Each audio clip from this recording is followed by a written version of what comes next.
The Galactic Council. In the gleaming halls of the Galactic Council headquarters, representatives from 100 advanced civilizations gathered to discuss matters of cosmic importance.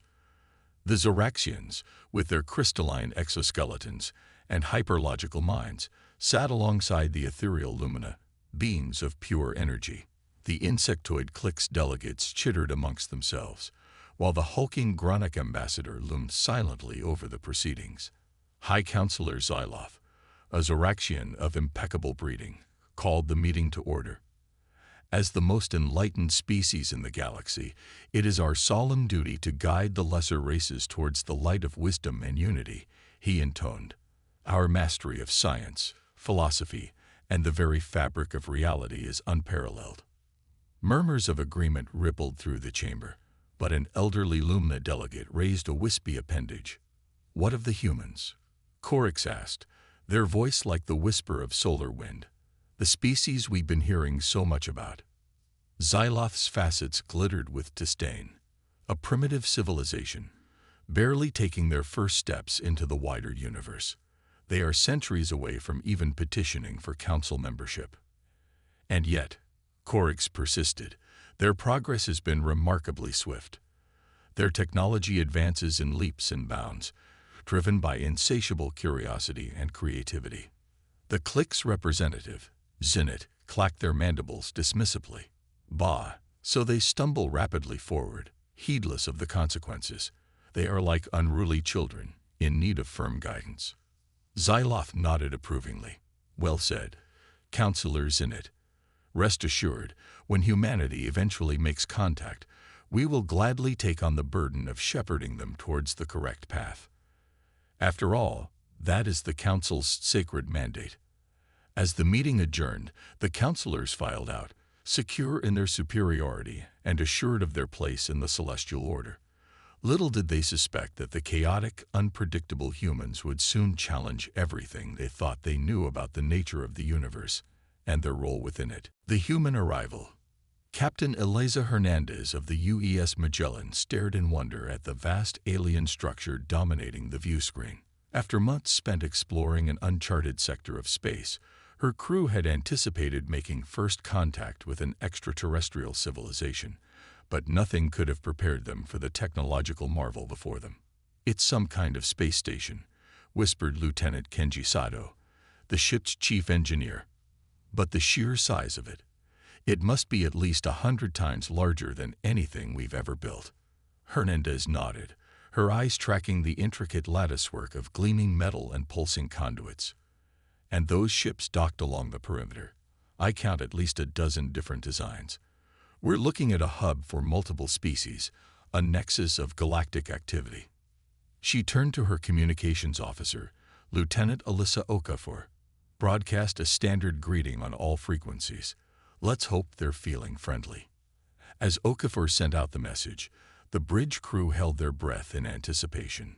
Minutes ticked by with no response, until suddenly a holographic figure materialized before them, a being that looked like a living prism, refracting light in dazzling patterns. Unknown vessel, you have entered restricted Galactic Council space, the alien announced imperiously. Identify yourselves and state your purpose.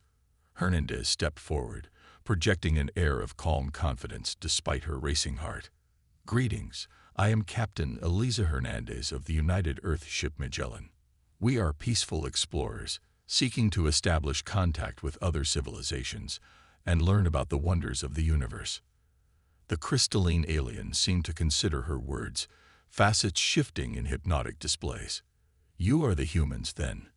We have heard of your kind and your rapid advancement. The Council will wish to assess you, to determine your place in the galactic order.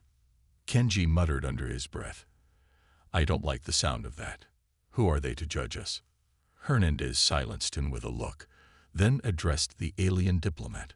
We would be honored to meet with the Council and learn from your wisdom. Please grant us permission to dock and present ourselves. With an almost imperceptible nod, the alien agreed. Very well. But be warned, humans, the path ahead will not be an easy one. The Council's standards are exacting, and they do not suffer fools or primitives gladly. As the hologram faded, the human crew exchanged apprehensive glances.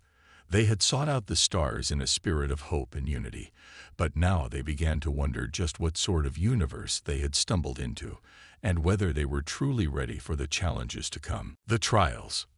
The Galactic Council chamber was a riot of color, sound, and alien body language as dozens of species jostled for position in the tiered seating. At the center podium stood Captain Elisa Hernandez and her senior officers, facing the inscrutable gazes of 100 extraterrestrial judges. High Counselor Xyloth loomed over them, his crystalline form refracting the chamber's light into dazzling patterns. "Humans of Earth," he intoned solemnly, "you stand before the Galactic Council, seeking recognition and acceptance among the stars. But such privileges must be earned. You must prove your worth through a series of trials designed to test your intelligence, adaptability, and moral fiber." Hernandez stepped forward, her voice ringing out with conviction. "We accept your challenge, High Counselor. The people of Earth have faced many trials on our path to the stars, and we have never shied away from adversity. We will meet your tests with courage, ingenuity, and the strength of our united spirit." The first trial was one of intellect, as the humans were presented with a series of complex mathematical and scientific puzzles that had stymied the greatest minds of a dozen species. Lieutenant Kenji Sato, the Magellan's chief engineer, threw himself into the problems with relish, his agile mind leaping nimbly from one challenge to the next. The council watched in astonishment as he devised elegant solutions in mere hours, drawing on a wellspring of creativity and lateral thinking that left them dumbfounded. The second trial tested empathy and diplomacy, as the humans were thrust into a simulated interspecies conflict and tasked with brokering a peaceful resolution. Lieutenant Alyssa Okafor took the lead, drawing on her training in xenopsychology and cross-cultural communication. With patience, compassion, and a deft touch for finding common ground, she skillfully navigated the tangled web of alien grievances and forged a compromise that left all parties satisfied. As the trials progressed, the council began to murmur amongst themselves, their initial disdain giving way to grudging respect. The humans were proving to be far more capable than they had anticipated, their unorthodox approaches yielding results that defied conventional wisdom. But the final trial would be the most daunting of all, a test of sheer resourcefulness and determination in the face of impossible odds. The humans were dropped into a hostile alien wilderness, armed with nothing but their wits and a few basic tools. To succeed, they would need to survive for a full month, forging alliances with the native species and adapting to the brutal environment. Captain Hernandez rallied her crew, drawing on their diverse skills and experiences to carve out a niche in the unforgiving landscape. They built shelters from alien flora, learned to hunt and gather strange new foods, and even managed to communicate with the indigenous tribes, winning their trust and cooperation. By the time the council's observers arrived to evaluate their performance, the humans had not only survived but thrived, having established a thriving base camp and a network of loyal alien allies. The counselors could only shake their heads in amazement, marveling at the humans' grit, resourcefulness, and sheer audacity. As the trials concluded and the humans stood once more before the council, High Counselor Xyloth regarded them with a newfound respect tinged with wariness. "You have surpassed all expectations," he admitted grudgingly. "The council acknowledges your worthiness to join the galactic community, but mark my words, humans, your greatest challenges may yet lie ahead." Little did any of them suspect just how prophetic those words would prove to be, as an unprecedented crisis loomed on the horizon, one that would push both humanity and the council species to the very brink of destruction. Crisis point. Xyloth's words of warning echoed in Captain Hernandez's mind as she stood on the bridge of the Magellan, staring at the distress signal that had just burst across every frequency. A desperate plea for help from a council outpost, under attack by an unknown alien force of terrifying power. "Set a course for the outpost, maximum speed," she ordered grimly. "If the council is in trouble, It's our duty to assist.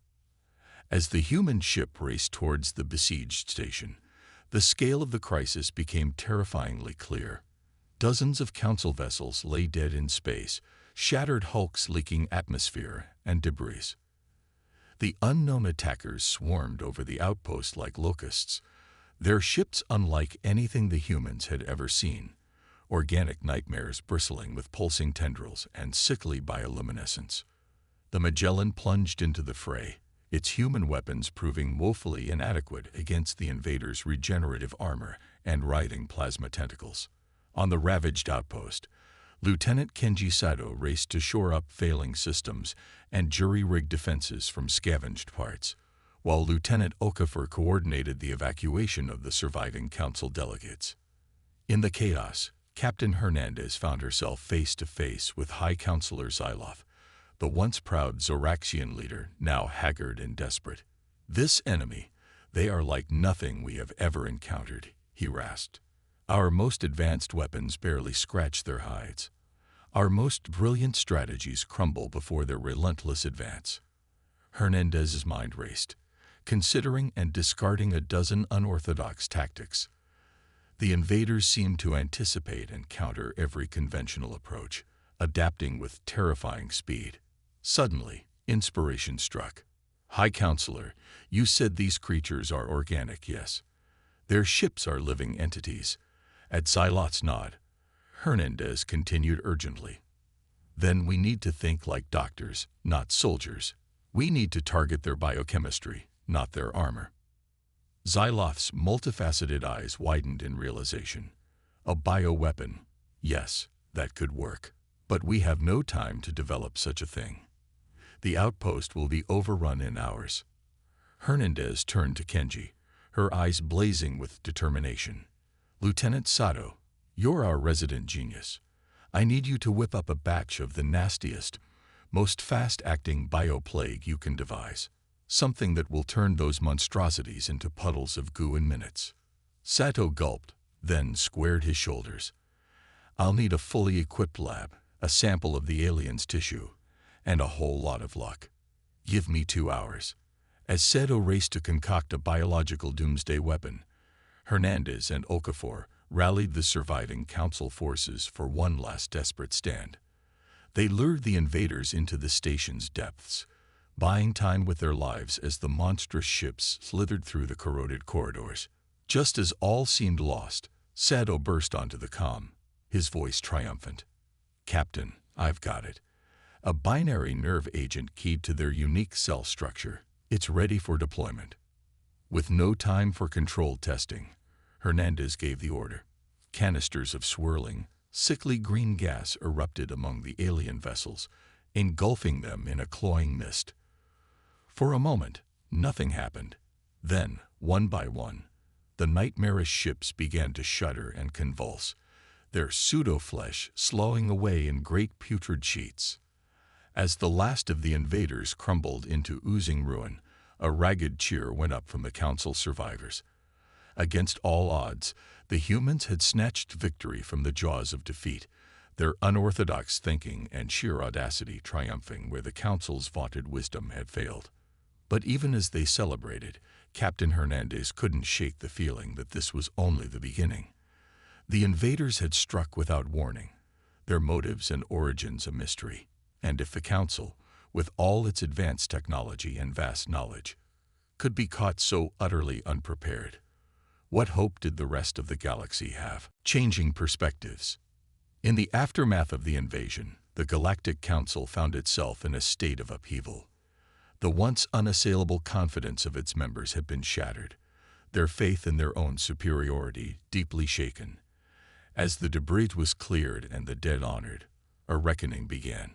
The Lumina delegate, Korix, was one of the first to voice the thought that had taken root in many minds.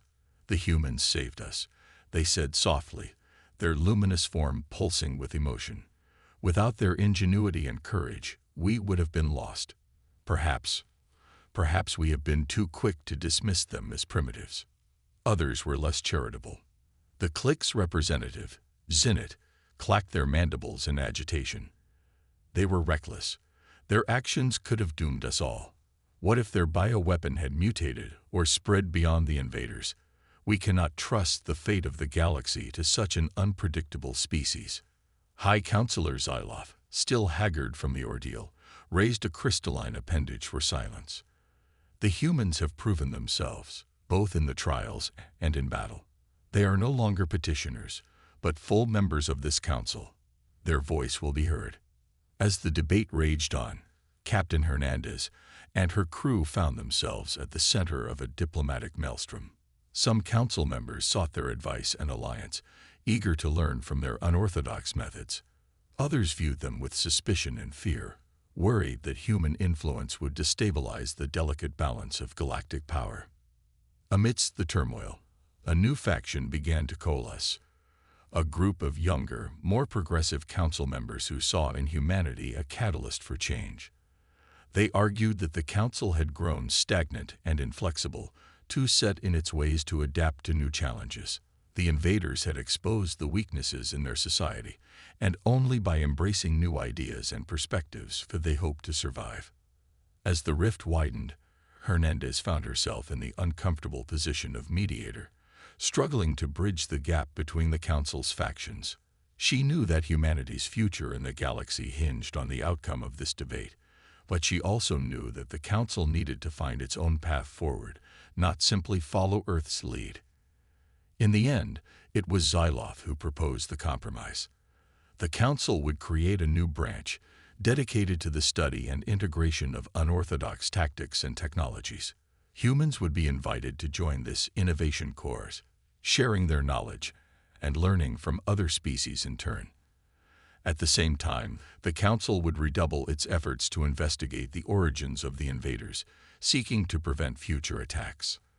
The proposal was not universally popular, but it represented a step forward, a recognition that the old ways could no longer suffice in a universe full of new and terrifying threats.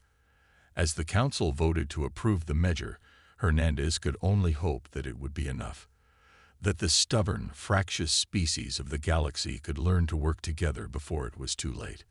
For in the depths of space, far beyond the Council's reach, the invaders' masters lurked, watching, waiting, and planning their next move. The true test of galactic unity was yet to come. The human myth. Years had passed since the fateful Council vote, and much had changed in the galaxy. The Innovation Court had grown into a respected institution, a hub of cross-species collaboration and cutting-edge research. Human scientists and engineers worked alongside their alien counterparts, developing new technologies and strategies to shore up the Council's defenses. But even as the galactic community adapted and evolved, the legend of humanity's first contact grew. In the halls of power and the streets of 100 worlds, the story was told and retold of how a primitive species from a backwater planet had saved the mighty Council from destruction. Some spoke of human ingenuity, marveling at their ability to find creative solutions to seemingly intractable problems. Others praised their courage and tenacity, recounting tales of human soldiers standing firm against impossible odds. A few even whispered of human compassion, of the bonds of friendship and trust they had forged with alien comrades. To many, the humans had become a symbol of hope, a reminder that even the most daunting challenges could be overcome through unity and determination. Their influence could be seen in the changing face of the galaxy, from the sleek new ships that bore the hallmarks of human design to the growing movement for political reform within the Council itself. But there were those who resented humanity's newfound status, who saw their ascendance as a threat to the established order.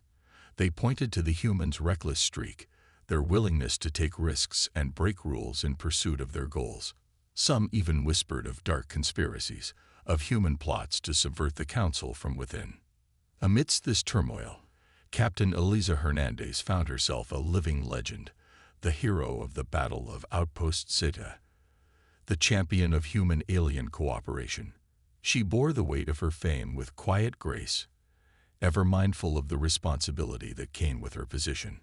As she walked the glittering halls of the Council headquarters, now a familiar sight after years of diplomatic service, Hernandez reflected on the journey that had brought her species to this point.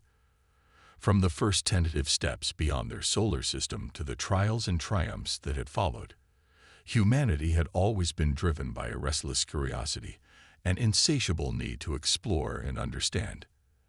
And yet, for all their achievements, Hernandez knew that the greatest challenges lay ahead. The invaders' masters still lurked in the shadows, their motives and capabilities unknown. The Council, for all its newfound adaptability, remained a fractious and politically divided body, and humanity itself was far from perfect, grappling with its own internal conflicts and contradictions, even as it reached for the stars. As she stepped into the council chamber, ready to face another day of debates and negotiations, Hernandez steeled herself for the battles to come. She knew that the myth of human invincibility was just that, a myth, a comforting fiction born of desperation and hope. The reality was far more complex, far more fragile. But she also knew that the spirit that had carried humanity this far, the spirit of exploration, of compassion, of unyielding determination in the face of adversity, was no myth at all. It was the very essence of what it meant to be human, the flame that would light their way through the darkness of an uncertain future. And as long as that flame burned bright, as long as humans and aliens alike were willing to stand together in pursuit of a common cause, Hernandez knew that there was still hope for the galaxy. Not the false hope of easy victories and inevitable triumphs, but the hard-won hope of those who had seen the abyss and chosen to fight on anyway. For in the end, the true legacy of humanity would not be measured in the tales of their deeds or the legends of their heroes. It would be found in the bonds they had forged, the lives they had touched, and the future they had helped to build, one step at a time, one day at a time, in the face of all the challenges the universe could throw at them. And that, Hernandez knew, was a legacy worth fighting for. The end.